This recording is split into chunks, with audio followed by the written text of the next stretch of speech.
Bismillahirrahmanirrahim. Alhamdulillahi rabbil alamin. Hamdan katsiran tayyiban mubarakan fih kama yuhibbu rabbuna wa yarda. Allahumma salli ala Muhammadin wa ali Muhammad. Assalamu alayka ya Rasulullah. Assalamu alayna wa ala ibadillahi salihin. Wassalamu alaikum warahmatullahi wabarakatuh. Allahumma atina min indika rahmah wa allimna min ladunka ilman nafi'a wa anfa'na bima 'allamtana. Rabbana zidna ilman wa alhiqna bis salihin. Amma ba'du. Kepada anak-anak kita sekalian, baik siswa yang lama maupun siswa yang baru kita, alhamdulillah pada malam hari ini bersama para guru bersama-sama kita berkumpul untuk memulai kajian kita setelah kita berlibur selama beberapa waktu. Mudah-mudahan Allah Subhanahu wa taala menjadikan waktu-waktu kita penuh dengan rahmat dan keberkahan, membimbing kita untuk dapat betul-betul menjalani kehidupan dengan sebaik-baiknya, menuntut ilmu dengan penuh rahmah dan kemudahan, dan sukses menjadi manusia-manusia yang bermanfaat, berguna, baik bagi diri kita, keluarga kita, bangsa kita, umat kita, dan semua itu dengan mengharapkan ridha Allah Subhanahu wa taala. Mari bersama-sama kita awali renungan kita dengan membaca Ummul Quran. A'udzu billahi minasy syaithanir rajim. Bismillahirrahmanirrahim. Alhamdulillahi rabbil alamin. Ar-Rahmanir Rahim. Maliki yaumiddin. Iyyaka na'budu wa iyyaka nasta'in. Ihdinas siratal mustaqim. Siratal ladzina an'amta 'alaihim ghairil maghdubi 'alaihim waladdallin. Amin. Para jamaah, anak-anak yang dirahmati Allah, kita semua bersama-sama mengenal, mengetahui, bahkan mengimani Nabi kita Muhammad sallallahu alaihi wasallam sebagai seorang yang diutus oleh Allah Subhanahu wa taala dalam rangka mengeluarkan umat manusia dari kegelapan menuju kehidupan yang terang benderang. Dari masyarakat jahiliyah yang primitif, yang terkebelakang, tertinggal, yang tidak mengecap pendidikan yang baik, menjadi masyarakat yang benar-benar berbeda dari sebelumnya. Masyarakat yang mendapatkan pencerahan dari Allah melalui Rasul-Nya sallallahu alaihi wasallam, dari masyarakat jahiliyah menjadi masyarakat yang beradab, masyarakat yang tampil sebagai apa? Contoh-contoh manusia yang terbaik di tengah-tengah bangsa-bangsa.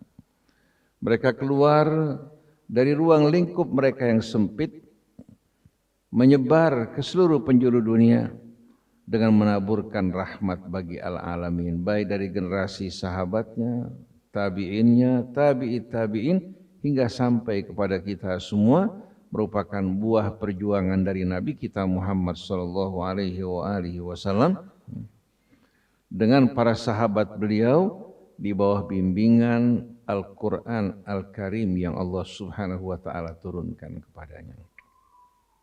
Sebelum Al-Quran diturunkan, Nabi tidak tahu apa yang harus dilakukan terhadap umatnya.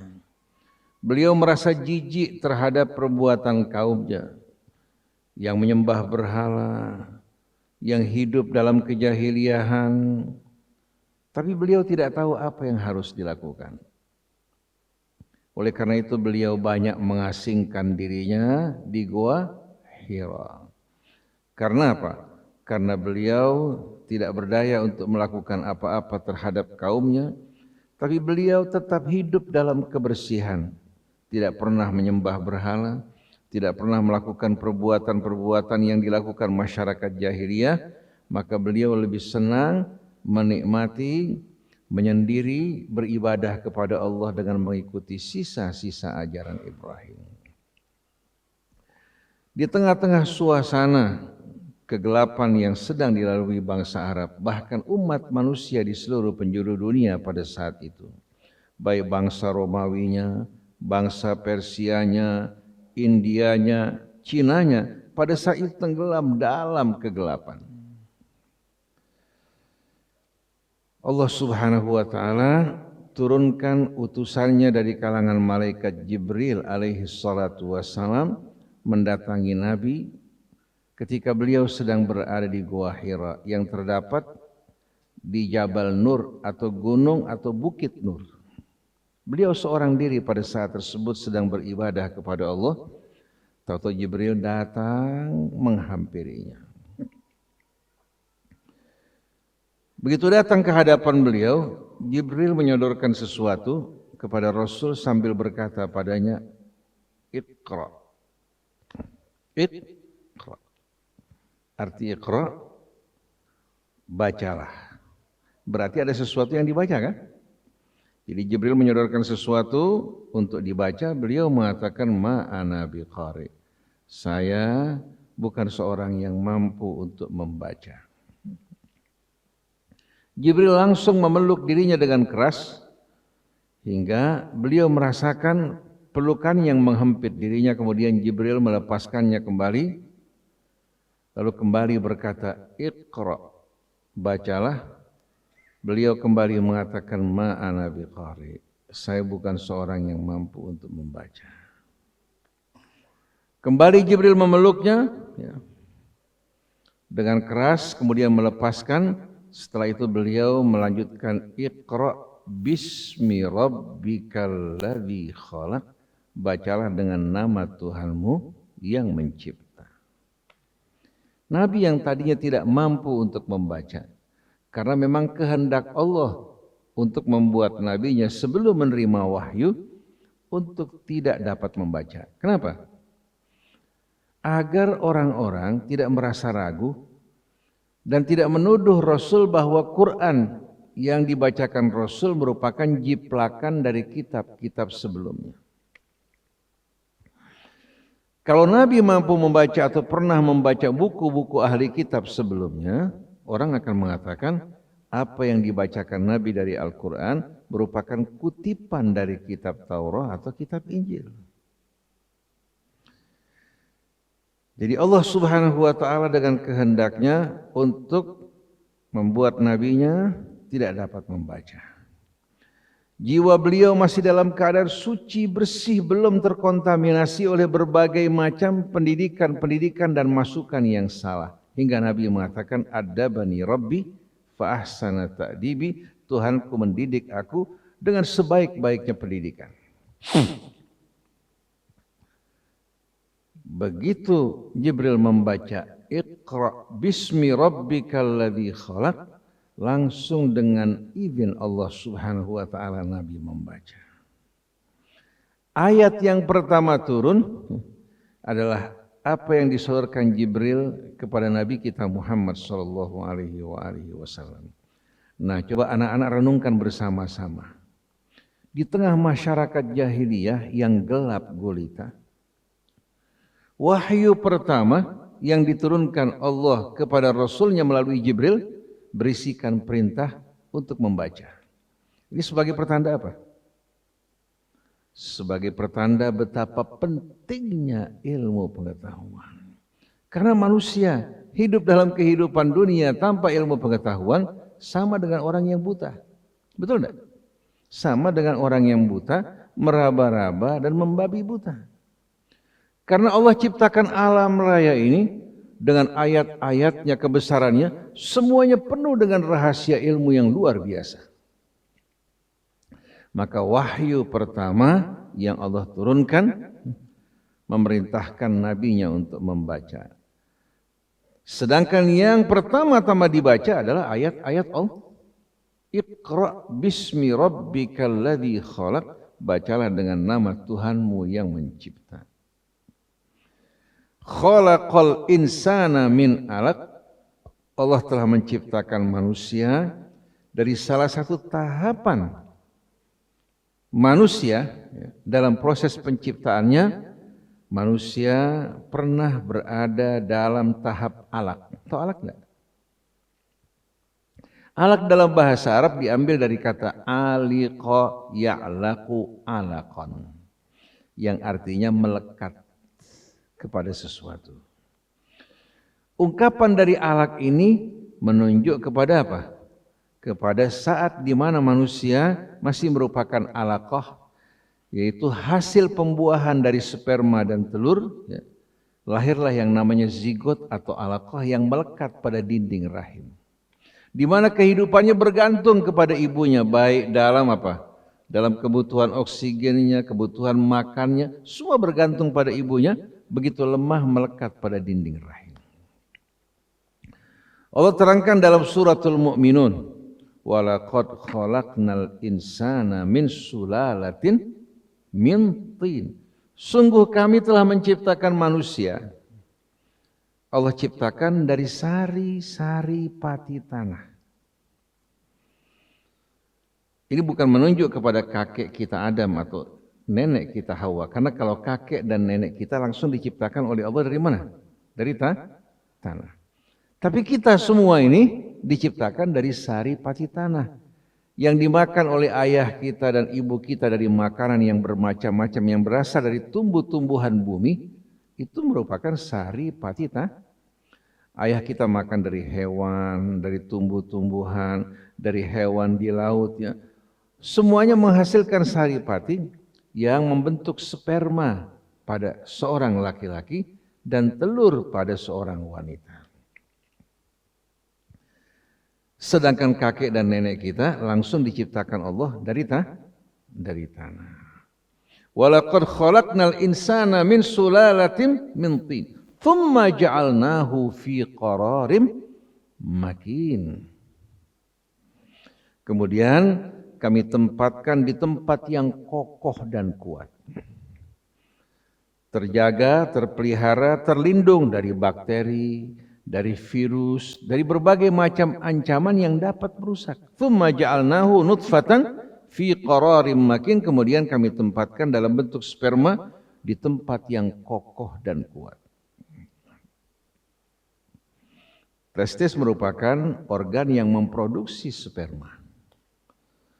Setelah itu apa? Tsumma khalaqnan nutfata 'alaqah. Kemudian ya, dari nutfah ya, dalam proses pembentukan manusia, nutfah bertemu dengan telur yang berasal dari ibu dalam rahim seorang wanita. Dari pembuahan sperma dengan telur, lahirlah yang namanya alaqah. Lahir yang namanya alaqah, makhluk yang betul-betul amat lemah. Hasil pembuahan dari sperma dan telur yang melekat pada dinding rahim, mirip dengan seekor lintah yang melekat pada sesuatu. Tsumma khalaqnan nutfata 'alaqah. Setelah itu fa khalaqnal 'alaqata mudghah. Dari 'alaqah berproses membentuk mudghah. Mudghah ini sudah mulai hari ini sekalian apa? Bentuk embrio manusia ya. Dari sana hari ini sekalian mulai terbentuk tulang manusia, kerangkanya, jaringan-jaringan ototnya, kemudian juga mulai organ-organ tubuhnya, pembuluh darah syarafnya, semua hari ini sekalian ini merupakan apa? Merupakan proses yang dilalui manusia yang berasal dari sepasang sel. Yang dari satu sel yang berpasangan, kemudian mulai dia membelah dirinya, merajut organ-organ tubuhnya dengan penuh keajaiban dalam tempat yang gelap gulita, yang terjaga, terpelihara dari berbagai macam ancaman yang dapat menggugurkan anak tersebut. Wa khalaqnal mudghata idhama. Dari mudghah terbentuklah tulang-tulang dan kerangkanya, dari mulai kerangka kepalanya, tulang belakangnya, iga-iganya. Kemudian fakasawnal idhama lahma. Setelah itu tulang-tulang tersebut dengan organ yang telah diciptakan Allah kami bungkus dengan daging. Fakasawnal idhama lahma thumma ansha'nahu khalqan akhara fatabarakallahu ahsanul khaliqin. Subhanallah, setelah penciptaan dan tahapan yang dilalui, kemudian kami ciptakan manusia tersebut yang berasal dari sperma dan telur yang berasal dari seorang pria dan wanita. Kami ciptakan dia menjadi keadaan dan bentuk yang lain. Coba bandingin kita semua dengan asal usul kitab, sama enggak? Bagaimana sperma yang tidak berakal berubah menjadi manusia yang berakal sempurna. Manusia yang siap untuk menyerap ilmu pengetahuan. Manusia yang memiliki kehendak. Manusia yang memiliki kecerdasan yang bermacam-macam. Bandingkan juga manusia dengan makhluk hidup yang lain seperti hewan-hewan, baik itu monyetnya atau katakan orang hutan yang mirip dengan manusia kan? Tapi bandingkan coba bagaimana manusia dengan makhluk-makhluk tersebut. Bahkan yang lebih besar, sapinya, ontanya, ya, kudanya. Walaupun tubuhnya lebih besar, tapi semua diciptakan untuk manusia. Sedangkan manusia yang diberikan akal, yang berfikir, yang dapat belajar dan membaca, Allah ciptakan dia untuk Allah Subhanahu wa ta'ala. Jadi bumi diciptakan dan semua yang terdapat ini untuk manusia, sedangkan manusia khusus diciptakan untuk Allah. Bersyukur kepadanya, mensyukuri nikmatnya, mengabdi kepadanya bukan karena Allah butuh, tapi ungkapan seorang hamba yang bersyukur kepada Allah atas nikmat-nikmat yang Allah berikan. Jadi perlu kita fahami, kita ibadah, kita sholat bukan karena Allah butuh kepada sebuah itu, tapi seorang hamba yang pandai bersyukur atas nikmat-nikmat yang Tuhan berikan padanya. Dan siapa yang bersyukur, Allah akan tambahkan nikmatnya. Yang ingkar, Allah Subhanahu wa ta'ala akan timpakan dengan azabnya waliyahzubillah. Kalau kita lihat tahapan penciptaan manusia yang Allah terangkan dalam suratul Mu'minun ini, yang merupakan surah Makkiyah ketika Nabi sedang di Mekah, berhadapan dengan masyarakat jahiliyah. Kira-kira amat menakjubkan apa tidak? Masyarakat jahiliyah yang belum pernah mengenal pendidikan sebelumnya, tidak pernah belajar biologi, tidak pernah belajar biologi sebelumnya. Bagaimana mereka bisa diperkenalkan hal-hal seperti ini oleh Allah Subhanahu wa ta'ala? Kalau yang diperkenalkan anak-anak terpelajar SMP, SMA, enggak perlu heran. Tapi ini masyarakat jahiliyah yang terkebelakang, tahu-tahu mendengarkan bagaimana tahapan penciptaan manusia yang baru ditemukan setelah ilmu pengetahuan berkembang. Menakjubkan tidak? Ternyata apa yang diterangkan Allah dalam ayat tadi sesuai dengan fakta ilmu pengetahuan. Bukan khurafat, bukan mitos, bukan dongeng, tapi fakta-fakta ilmiah yang amat menakjubkan. Pada saat itu orang belum bisa melihat apa? Kedalaman rahim seorang wanita. Belum bisa mengikuti tahapan penciptaannya, berbeda dengan sekarang ini. Dengan peralatan yang canggih, orang bisa apa? Melalui kamera menyaksikan bagaimana pertumbuhan anak manusia. Ada di antara binatang, ya, makhluk Allah ini, yang bisa dilihat oleh manusia perkembangan pertumbuhan anak yang diciptakan oleh Allah. Dari mulai masa-masa dini, usia seminggu, 2 minggu, 3 minggu, orang bisa melihat langsung. Binatang apa? Kanguru. Kalau seekor kanguru hamil, mulai dari pertama kali, ya, usia beberapa hari orang bisa membuka bagian perutnya, dia akan lihat anak tersebut. Usia seminggu, usia 2 minggu, ya, sampai sebelum melahirkan, anak tersebut ya terlihat oleh orang-orang yang membuka bahagian perutnya. Subhanallah. Bisa lihat di YouTube ya, bagaimana hari ini sekalian keadaan seekor kanguru betina yang sedang hamil. Dan ternyata melalui ini orang bisa melihat kebenaran yang dikabarkan oleh Al-Quran. Jadi pendidikan Allah dalam Al-Quran, pendidikan yang mengangkat orang dari bawah untuk apa? Terangkat menjadi orang yang berilmu, berpendidikan. Bukan justru apa? Mengikuti kebodohan orang bodoh. Ada penceramah-penceramah, ustadz-ustadz yang membuat masyarakat bukan pintar tapi makin bodoh. Dengan cerita dongeng, bicara yang tidak baik. Akhirnya membuat masyarakat Islam mundur ke belakang. Orang-orang di luar Islam maju ke depan. Kenapa? Karena mereka serius menuntut ilmu. Sedangkan kita hobinya agama yang berisikan humor, tawa, lelucon. Pantas tidak kira-kira sebaik-baiknya umat mengikuti cara hidup seperti ini? Jadi Allah di sini melalui ayat yang pertama diturunkan mengajak kita umat Islam untuk belajar, untuk membaca, untuk menuntut ilmu. Dan yang menjadi guru kita pertama siapa? Allah. Bukan Rasul, Allah. Ar-Rahmanu 'allamal Qur'an. Ar-Rahman yang langsung mengajarkan Al-Quran kepada kita. Rasulullah menyampaikannya kepada kita. Sedangkan isi Al-Quran langsung dari Allah. Yang mengajak kita merenungkan ayat-ayat Allah di langit, di bumi, termasuk dalam diri manusia. Semuanya menunjuk kepada kebesaran dan keagungan Allah. Iqra bismi rabbikal ladzi khalaq. Bacalah dengan nama Tuhanmu yang mencipta. Sebagaimana Dia yang mencipta, Dia kuasa untuk membuat nabinya mampu untuk membaca tanpa harus melalui pendidikan. Khalaqal insana min 'alaq. Allah telah menciptakan manusia. Dalam salah satu tahapannya diciptakan Allah dalam bentuk alaqah yang melekat pada dinding rahim.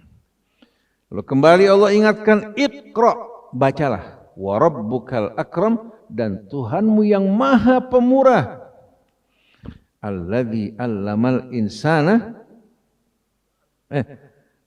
Iqra wa rabbukal akram alladzi 'allama bil qalam. Tanpa insan.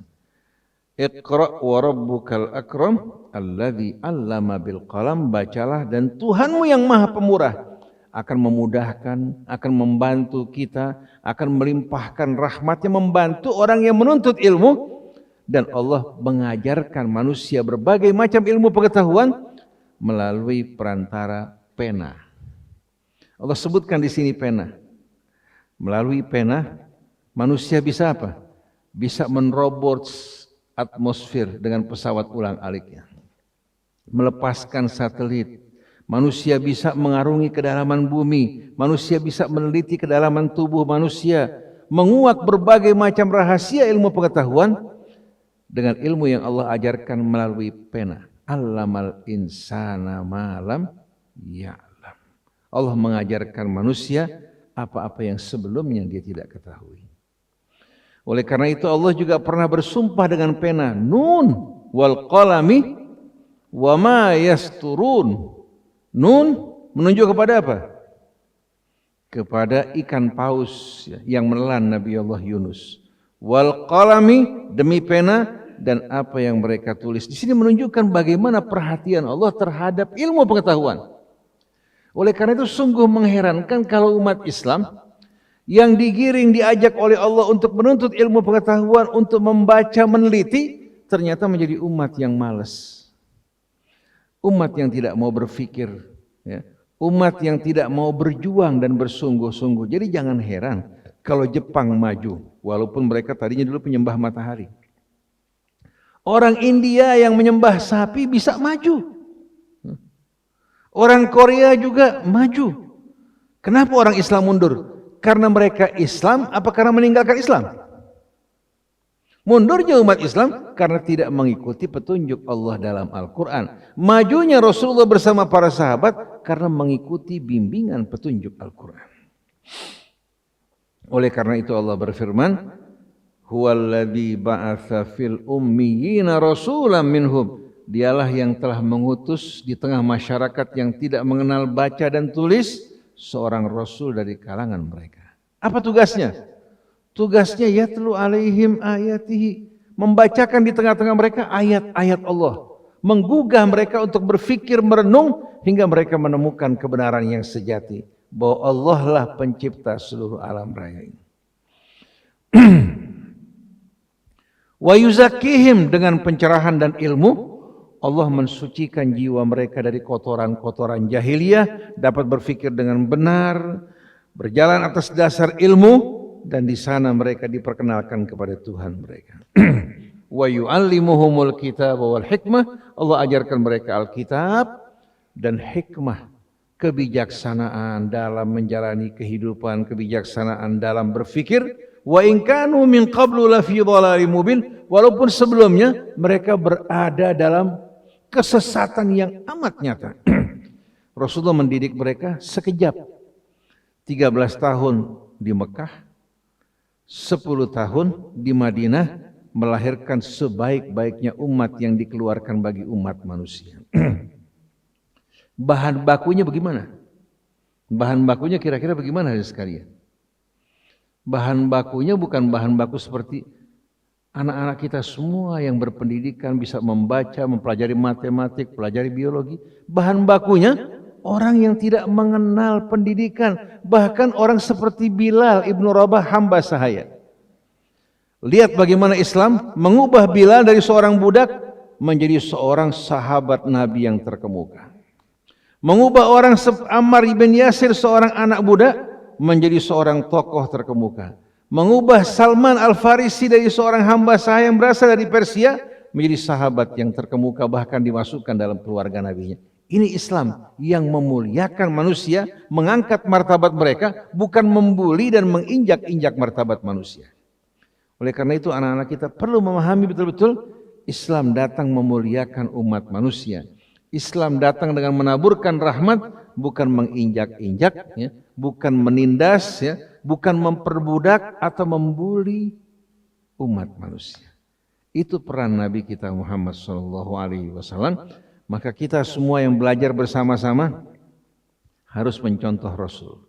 Harus memuliakan teman kita, saudara kita, sebagaimana kita ingin dimuliakan. Kalau betul-betul kita pengikut Nabi kita Muhammad SAW, jangan mencela seseorang karena warna kulitnya, karena wajahnya, karena keadaannya, atau karena statusnya. Ingat, Rasul diutus oleh Allah untuk mengeluarkan umat manusia dari kegelapan menuju kehidupan yang terang benderang, yang berakhlak mulia, yang beradab mulia, yang berilmu. Mereka lah orang-orang yang dimuliakan Allah, sebagaimana firman-Nya, yarfa'illahu alladhina amanu minkum walladhina utul ilma darajat. Allah mengangkat derajat orang yang beriman di antara kalian, terutama sekali orang-orang yang berilmu, derajat mereka lebih tinggi lagi.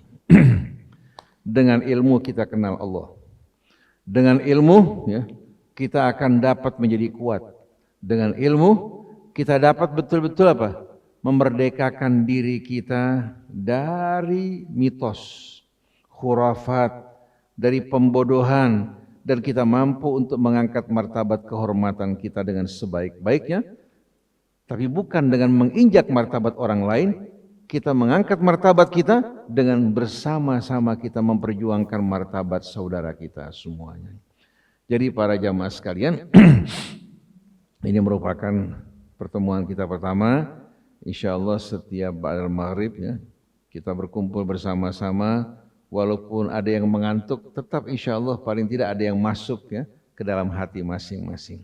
Mengantuk bukan merupakan satu hal yang buruk, itu merupakan hal yang wajar. Jadi kita harapkan anak-anak bersabar, kita mendengarkan ayat-ayat Allah, insyaallah efeknya dalam pendidikan kita akan lebih baik. Ada satu orang, ya, saya kenal satu orang yang otaknya kurang cerdas, belajarnya juga nggak bersemangat, hingga kita beranggapan nih orang, kita anggap tidak ada harapan untuk dapat berilmu. Subhanallah, setelah usia yang sudah agak tua, dia mulai belajar Quran. belajar agama melalui Quran. Mungkin setelah usia 50 tahun, bayangkan coba. 45-50 tahun.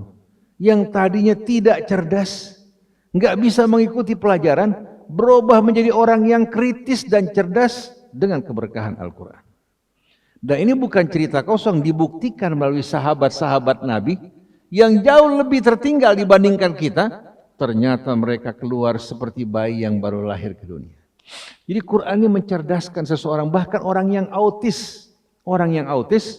Orang tuanya kewalahan mendidik anaknya, begitu si anak disuruh menghafal Quran, berubah menjadi orang yang mulai stabil sampai menjadi orang yang betul-betul berakal sempurna dengan keberkahan Al-Quran yang merupakan syifa, penyembuh dan rahmat bagi orang yang beriman. Demikianlah sampai di sini, insya Allah kita lanjutkan kembali renungan kita. Kalau tidak ada halangan esok hari insya Allah Selasa. Jadi Senin, Selasa, Rebu, Kamis, Jumat. Bersama-sama dalam suasana yang rileks insya Allah ya. Yang mau tidur juga boleh tidur asal hadir. Biar ngantuk juga apa? Silahkan ngantuk asal paling enggak dapat keberkahannya insya Allah. Subhanakallahumma wa bihamdik asyhadu an la ilaha illa anta astaghfiruka wa atubu ilaik. Wassalamualaikum warahmatullahi wabarakatuh.